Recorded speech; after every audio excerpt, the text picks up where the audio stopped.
Dante, sino-sino pa ang mga humabol sa filing ng COC dyan sa Manila Hotel? Ela, sa mga naghahabol ngayon na maghain ng kanilang kandidatura para sa national and local positions, ngayon na lamang ang kanilang pagkakataon na makapaghain ng COC.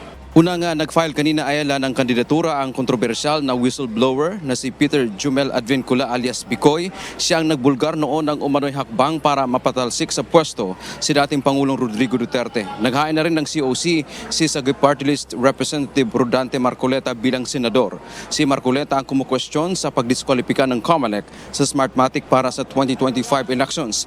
Kabilang din siya sa nagsiwalat ng umano'y offshore bank accounts ni Garcia o ni Chairman George Erwin Garcia. Nang tanungin naman natin kung may tiwala pa ba siya sa integridad ng halalan dahil sa COMELEC naman siya naghain ng COC, sagot ni Marcoleta, tiwala naman daw siya sa komisyon. Naglabas din siya ng saloobin dahil sa umano'y pinagtutulong-tulungan siya ng kanyang mga kapwa mambabatas sa House of Representatives. May ilan ding senatorial aspirant at party list group na naghain na rin ng kanilang kandidatura ngayong araw tulad ng Tuluyan o Tulungan Tayo, Action Dapat, United Frontliners of the Philippines at iba pa.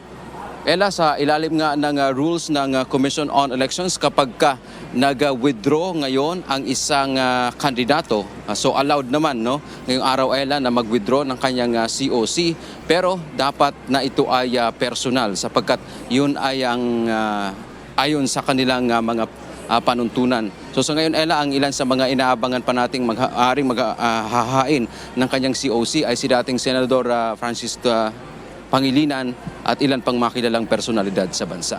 Yan ang ating update mula dito sa Maynila. Balik sa iyo, Ella. Alright, maraming salamat, Dante Amento.